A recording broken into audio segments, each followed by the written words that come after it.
there are two key theories with regards to why we are overweight. It is strictly a consequence of a caloric imbalance. On the other hand, it's that there is an imbalance in hormones, in particular the hormone insulin. Now, both of these theories, the caloric and the endocrine theory, account for energy that comes in, and both of them account for energy that comes out.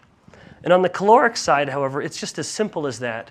You use it or you store it, and if you're taking in more than you're using, well, then the outcome is as you'd expect. The organism is taking in more energy, and in the case of the human, we're getting fatter.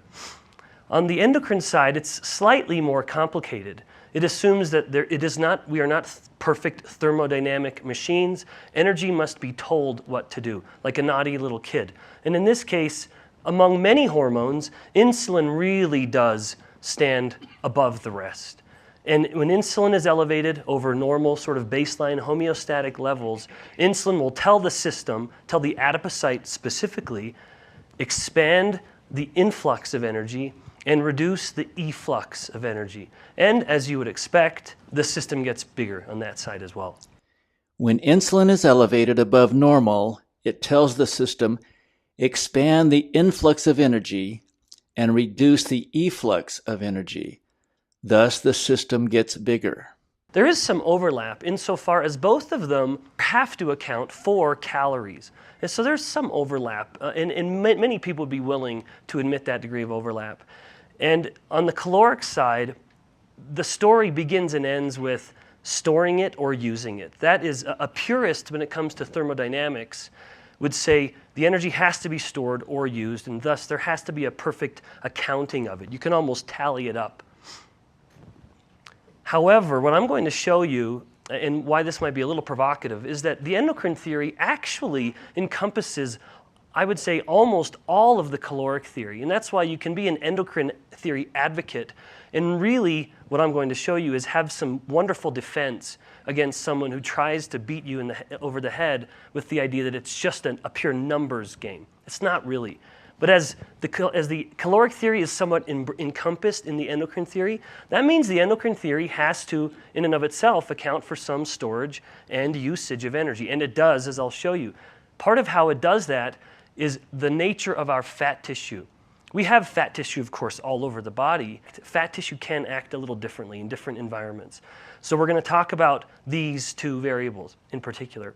And when we talk about the nature of fat tissue, I'm going to show you how the endocrine theory substantially changes how energy is used. So here are the players. I'm telling you a story. These are the characters in the story. The liver is a very important character in anything metabolic, and beyond, mind you. And then two types of body fat that all humans have: white adipose tissue and brown adipose tissue. And in fact, it actually looks like that. It is really white or it is quite brown when you pull it out of a human or any other mammal. And then the other two characters you're all very familiar with: the hormone insulin, the ketones. Now, they're not the same. Insulin's a hormone and ketone is a metabolite. But they're remarkably related. White adipose tissue is concerned with storing energy. Brown adipose tissue is interested in thermoregulation. In other words, if brown adipose tissue has its way, it's doing nothing but creating heat. And this is something, then when we look at them, they're quite contrasting. On one hand, white adipose tissue wants to store energy. And then on the other hand, we have this other adipose tissue, brown adipose, that wants to use it. White adipose tissue wants to store energy or build body fat. Brown adipose tissue wants to use energy or burn body fat. But appreciate that in the typical caloric model, we consider energy use as something really that just the muscles are doing. But I'm telling you, there's a type of fat tissue that we all have that actually is also interested in just using energy. So white adipose is storing it, brown adipose is using it. Our muscles, when they shiver, they create heat. That's shivering-induced thermogenesis.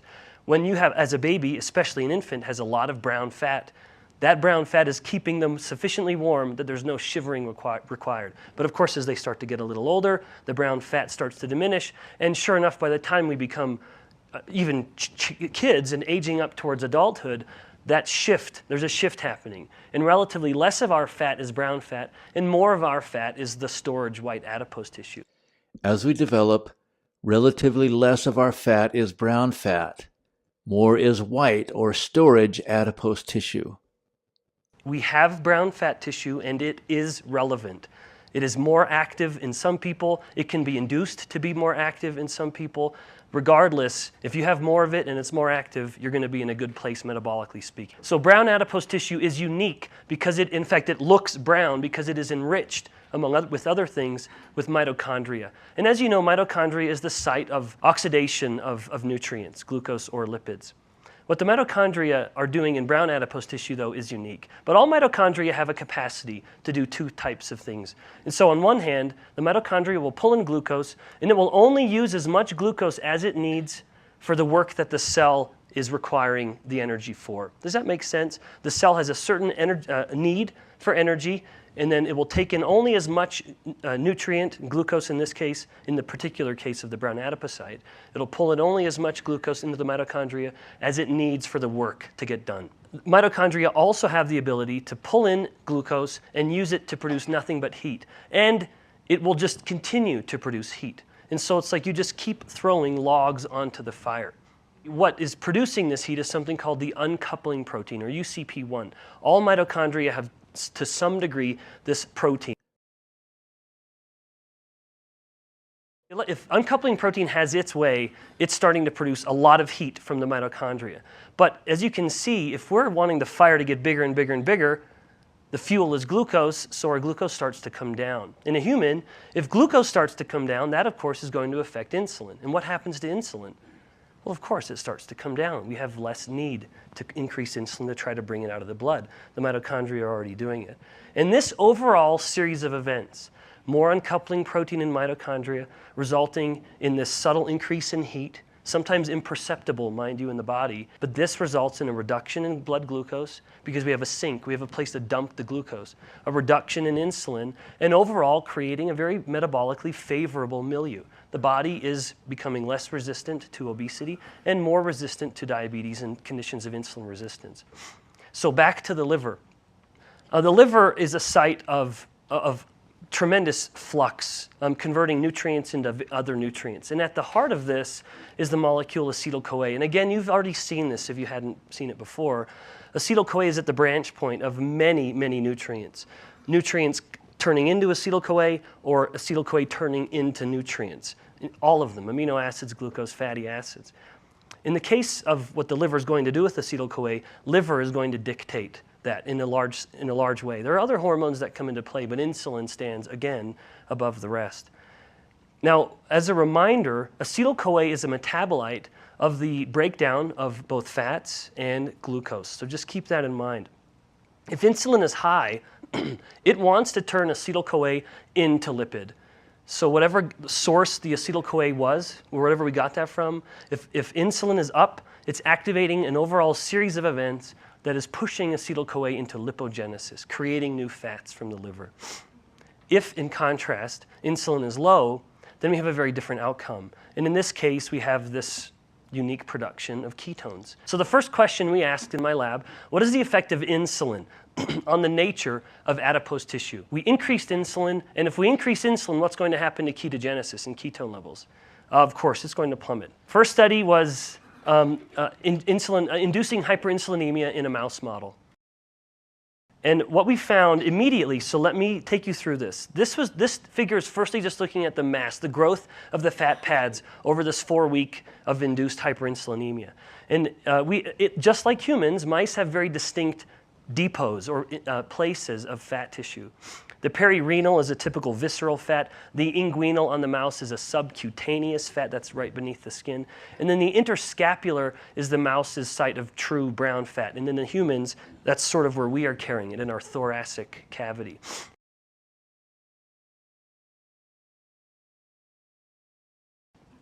What you'll see is that hyperinsulinemia in the animals increased the perirenal, the visceral, and the subcutaneous fat, but it had no effect at expanding the overall mass of the typical brown fat, that prototypical brown fat site. And that inguinal site in the animal, as I said, is comparable to the human subcutaneous. And what's so remarkable about that is our subcutaneous fat, in most people, is our greatest site of fat storage. And in humans, our subcutaneous fat, as you can see from this study, that subcutaneous fat that is classically considered white can in fact start to shift over to be more brown and thus more metabolically active as it starts chewing through glucose to just produce heat. We say, what happens if we increase ketones? And so and if I want to increase ketones in a mammal, what do I have to do to insulin? I have to flip it around. And we did this one in rats. We put the animals into ketosis with an incredibly high-fat ketogenic diet. And this is a study looking at the consumption of these very extreme versions of macronutrients in humans: pure lard, pure carbohydrate, pure protein.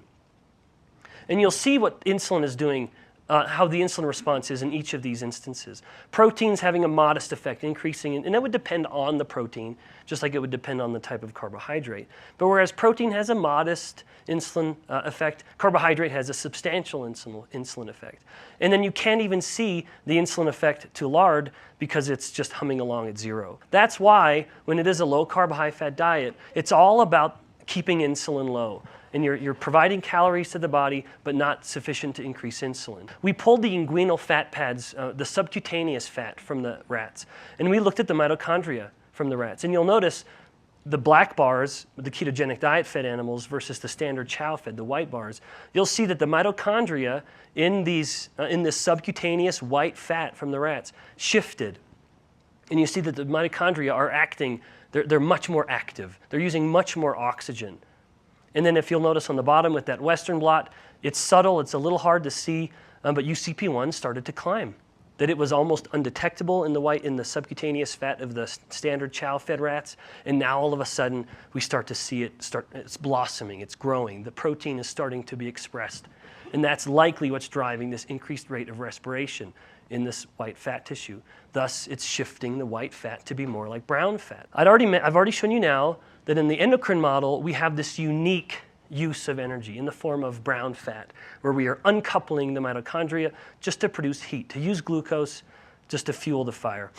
But in the case of the endocrine theory of obesity, we have another idea where we have another outlet of energy, and this is, in fact, in the form of ketones themselves. And so if insulin is low in the human body, we are then turning acetyl-CoA into ketones. And then some of these, and remember, where's acetyl-CoA coming from? Appreciate this. It's coming from nutrients like predominantly lipid and carbohydrate. So we are literally taking pieces. If we look at a fat molecule, we've started cutting the fat molecule up into small pieces. And these pieces are acetyl-CoA, and then we convert them into ketones. So we're literally taking pieces of fat, turning it into ketones. And then what do we start doing with it when we're in ketosis? We start breathing it out. And what else do we do? Yes, we start urinating it out. This is happening in a person, depending on the depth of ketosis, 5 to 20 times more than the average individual. So appreciate what that means. We're taking pieces of fat and we're just wasting it to the environment. Can you appreciate what that means? I mean, it's quite remarkable. We're breathing out fat and we're urinating out little pieces of fat. I mean ketones, these little teeny pieces of lipid that have turned into ketones. We are wasting it from the body. And this is, again, a reckoning, an accounting of energy that is quite unique to the endocrine theory. Now let's flip it around. Those studies looked at lowering insulin. What happens if we increase insulin? So this study took equal body weight groups, type 2 diabetics, body weight matched with non-diabetics.